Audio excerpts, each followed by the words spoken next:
بسم اللہ الرحمن الرحیم۔ السلام علیکم ناظرین، میں آپ کی خدمت میں ایک سچے واقعے کے ساتھ حاضر ہوں۔ یہ واقعہ کچھ دن پہلے لاہور میں ہوا ہے۔ میرا نام عبیرہ ہے۔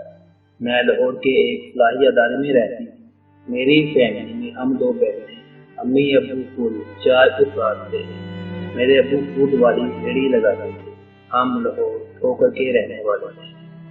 ایک دن میرے ابو کا ایکسیڈنٹ ہوا اور ان کے موقع خراب ہو گئے۔ اپنی افراد سے بھر کر علاج کرایا مگر میرے ابو صحت یاب نہ ہو سکے۔ والد کی جگہ ریڑھی اب میری امی لگانے لگی تھی، مگر جتنا وہ کماتی اس سے دگنا والد صاحب کو لے جانے کے لیے فقط کرایہ ڈاکٹر کی فیس پر خرچ ہو جاتے۔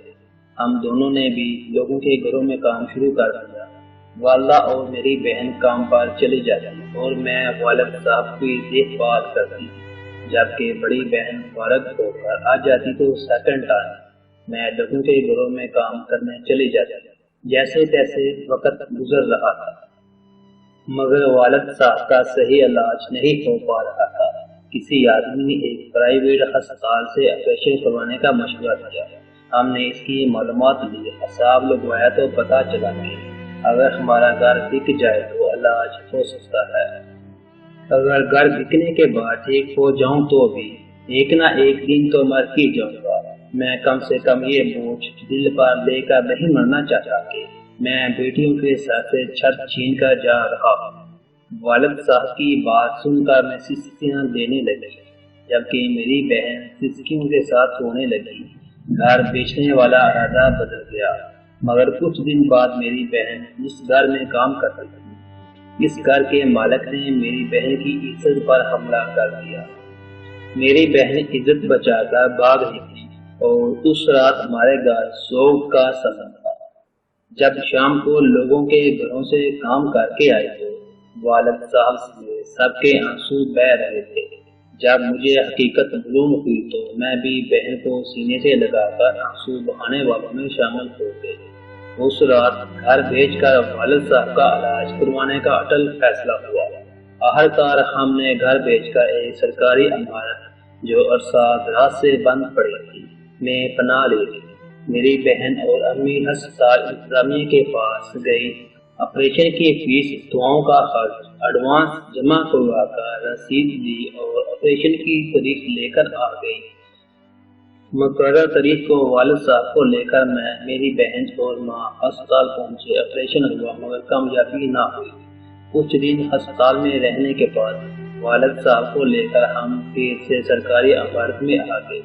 یقین کریں، جس دن والد صاحب کو لے کر ہم گھر آئے اس دن فقط ہمارے پاس اتنے ہی پیسے بچے تھے جس سے ہم نے والد صاحب کے لیے فروٹ خرید لیا۔ ہم باقی سب لوگ فاقے میں رہے۔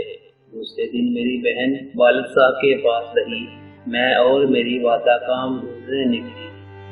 ہمیں کام تو نہ ملا، مگر واپسی پر ایک ہوٹل کے قریبی کچرا دان سے شاپر میں پیک کھانا مل گیا۔ گھر آ کر میری ماں اور بہن نے بسم اللہ پڑھ کر کھانا کھایا، اللہ کا شکر ادا کیا۔ میں ابو کے پاس رات کو جاگتی رہی، جبکہ میری ماں اور بہن دوسرے کمرے میں سو گئی۔ مگر پتہ نہیں رات کے کس پہر میری ماں کو کیا ہوا، ان کی جان نکل گئی۔ وہ اس دنیا کو الوداع کہتے۔ صبح اٹھ کر میری بہن نے مجھے سارے واقعے سے آگاہ کیا اور کہا، ابھی شور نہ کرنا، میں کہیں سے ماں کے کفن دفن اور قبر کی جگہ کے لیے پیسے لے کر آتی۔ میں بہتے آنسوؤں کے ساتھ بہن کی طرف دیکھ رہی تھی۔ میری بہن نے مجھے سینے سے لگایا اور کہا، اگر مجھے 2 دن بھی لگ جائے تو 2 دن بھی میرا انتظار کرنا، کسی کو ماں کا نہ بتانا، والد صاحب کو بھی نہیں بتانا۔ میں خاموشی سے بہن کی بات سنتی اور دیکھتے دیکھتے میری بہن میری آنکھوں سے اوجھل ہو گئی۔ میں نے اپنے سگے باپ سے بھی ماں کی موت کی بات چھپائی۔ میری بہن نے جاتے وقت مجھے یہ بھی بتایا تھا کہ ماں مر کر بھی ماں ہی رہتی ہے۔ ماں کی لاش سے ڈرنا نہیں، بلکہ یہی سمجھنا کہ ماں زندہ ہے، دوسرے کمرے میں موجود ہے، جیسے ہی آواز دو گی آ جائے گی۔ یہی سمجھتے ہوئے چپ چاپ باپ کے پاس بیٹھی رہنا۔ میں نے کسی بھی طرح والد صاحب کو ماں کے مرنے کا معلوم نہ ہونے دیا۔ شام تک میری ماں کی لاش کفن زدہ ہونے لگی۔ میری بہن نہ آئی۔ صبح فجر کی اذان ہو رہی تھی۔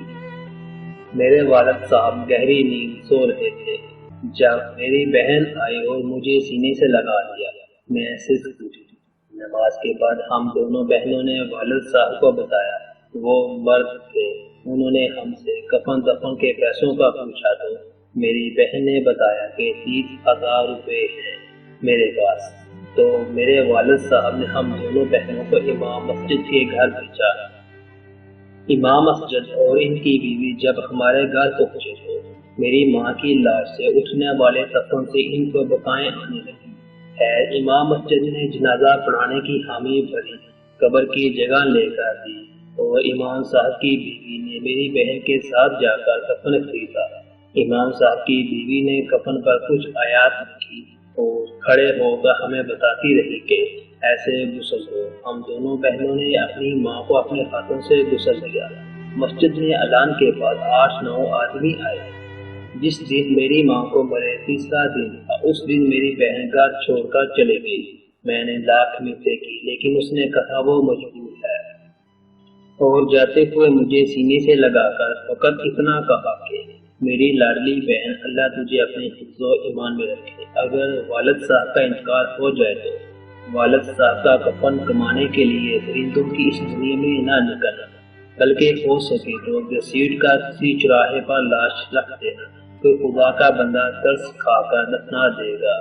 اتنی بات کہہ کر میری بہن نے میرے کندھے سے لگ کر فقط 3 سسکیاں لی اور چلی گئی، اور میرے والد صاحب کا انتقال ہو گیا۔ میں نے بہن کی نصیحت پر تھوڑا سا طریقہ بدل کر عمل کیا۔ اس کے بعد یہاں رہنے لگی جہاں میں نے سلائی کا کام سیکھا۔ سلائی سے جو پیسے کماتی ہوں ان کا کفن خرید کر رکھ لیتی ہوں۔ یہاں کسی کا بھی انتقال ہو تو کفن میں پہناتی ہوں۔ لاکھ انتظار کے بعد بھی پتہ نہیں کیوں میری بہن کبھی لوٹ کر نہیں آئی۔ پتہ نہیں وہ کہاں کس حال میں ہے۔ وہ اس دنیا میں ہے جہاں میں رہتی ہوں یا اس دنیا میں ہے جہاں میرے والدین رہ رہے ہیں۔ یہ دنیا بہت ظالم ہے۔